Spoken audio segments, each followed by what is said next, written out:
is Jazzy. Welcome back to me talking about movies. Today we're going to be talking about Promising Young Woman. Hey, I said, what are you doing?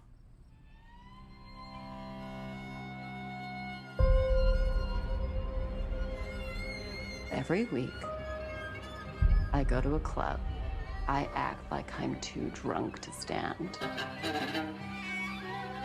And every week, a nice guy comes over to see if I'm okay. You okay? You are so pretty. I am a nice guy. Are you? 1, 2, 3, 4. I thought we had a connection. Okay. How old am I? What are my hobbies? What's my name? Sorry, maybe that one's too hard. Now, just a content warning regarding the film and then the rest of this review. The movie does deal with the subject matter of SA and suicide. So if that's something you feel you may not be able to handle, that's perfectly okay.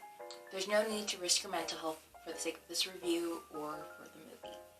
If this is a movie you are interested in watching but are concerned about how it handles those topics, just a heads up, there are no visual depictions of the act of SA.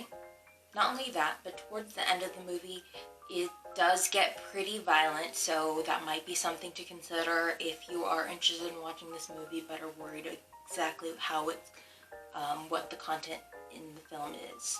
Let's talk about this movie. The movie is directed by Emerald Fennell and stars Carey Mulligan. Mulligan plays Cassie Thomas, who was once a medical student on her way to becoming a doctor. However, she dropped out due to an incident that caused her best friend Nina to commit suicide.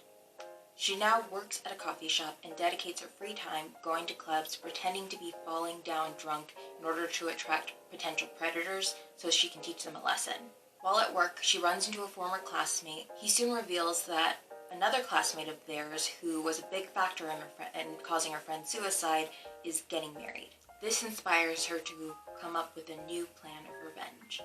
So I've been anticipating this movie ever since I saw the first trailer. To be honest, I wasn't exactly sure what to expect since I kind of have iffy feelings towards revenge films. Mainly because it is sensitive subject matter and can easily be mishandled. Probably the biggest way that can be mishandled is showing the act itself in horrifying details. The biggest examples to me are I Spit on Your Grave, The Last House on the Left, and Eye for an Eye.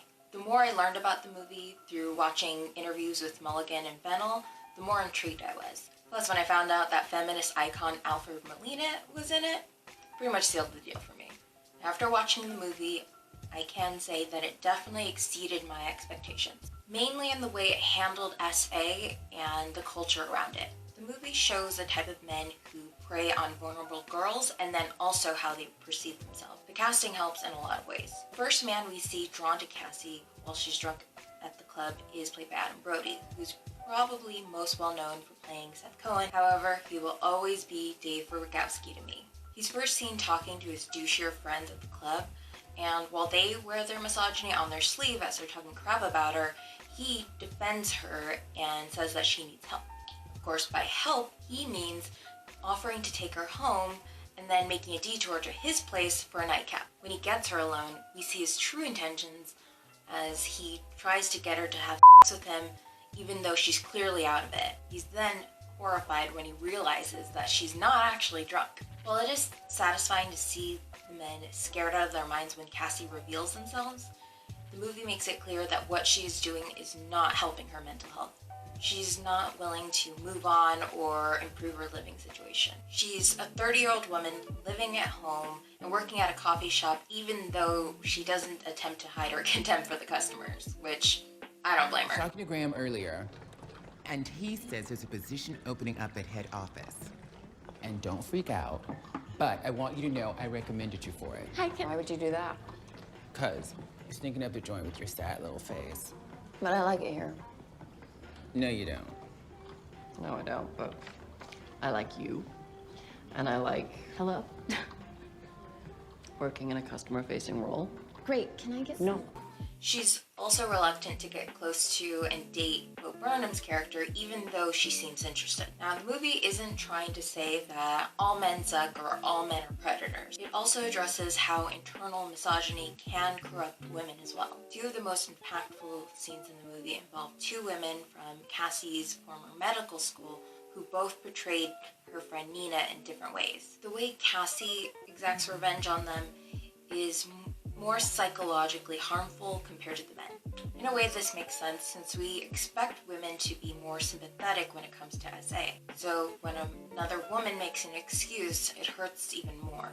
What's worse is the language that Alison Brie and Connie Britton's characters use isn't unrealistic. Do you roll your eyes behind her back and dismiss the whole thing as drama? I don't know why you're mad at me.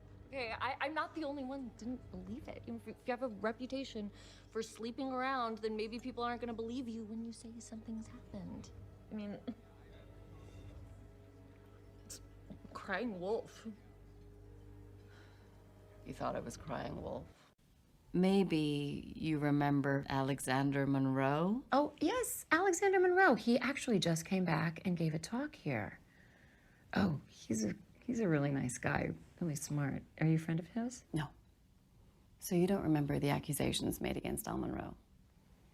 I don't. He took a girl, Nina Fisher, the one you don't remember, back to his room where he had sex with her repeatedly and in front of his friends while she was too drunk to have any idea what was going on. She was covered in bruises the next day. Handprints, I guess you could say. Was it reported?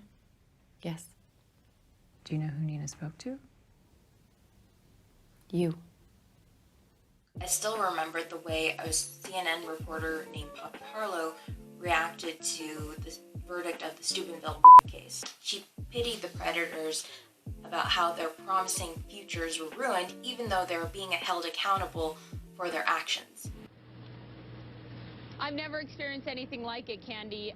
It was incredibly emotional, incredibly difficult, even for an outsider like me, to watch what happened as these two young men that had such promising futures, star football players, very good students, literally watched as they believed their life fell apart. One of the young men, Malik Richmond, when that sentence came down, he collapsed. He collapsed in the arms of his attorney, Walter Madison. He said to him, "My life is over. No one is going to want me now." The method Cassie uses towards the women to teach them a lesson is more of an eye for an eye approach, which makes it even more conflicting to watch.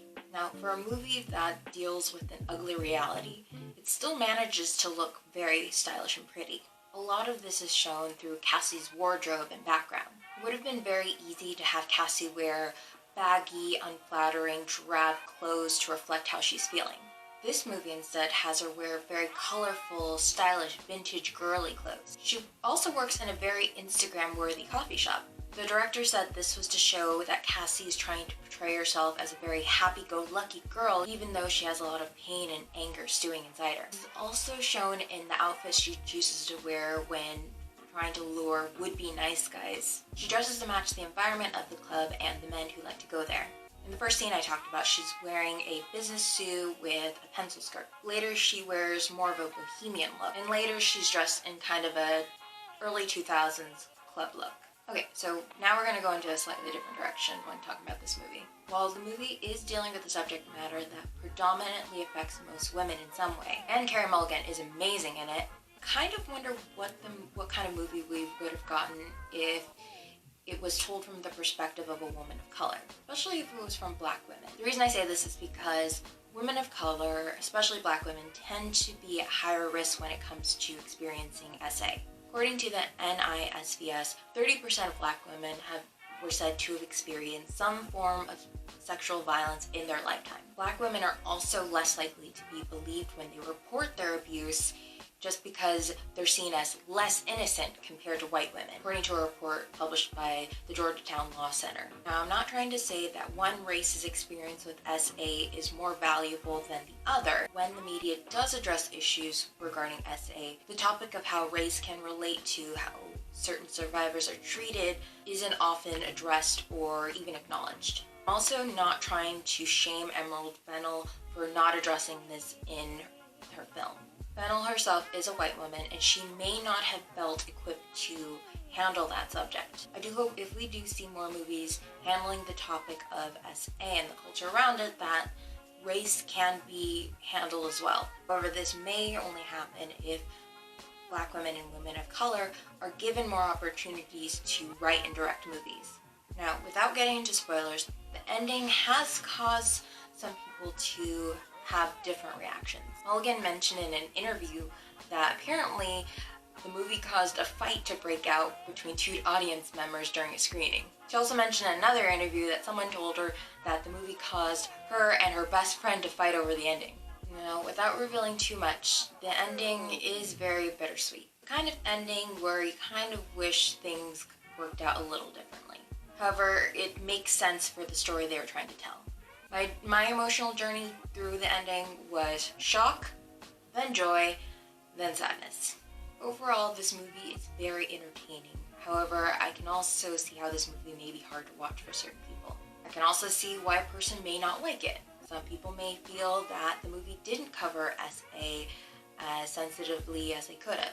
For me, the message of the movie seems to be, we need to be better. We need to hold people who take other people's autonomy away from them accountable for their actions. It doesn't matter how talented, smart, or seemingly kind someone is.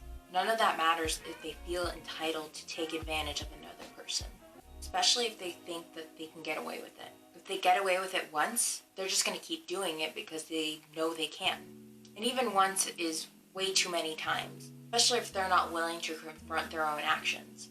Also, we need to be kinder to people who've experienced SA, because chances are they're not very kind to themselves. The next thing we can do is acknowledge what happened to them and not try to justify the actions of the person who took advantage of them. No one deserves to be swallowed up whole and then spit out like they were nothing.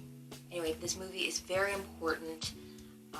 It's caused a lot of discussions, and I would love to hear your thoughts on this movie if you've seen it, or if you're interested in seeing it, let me know what you thought.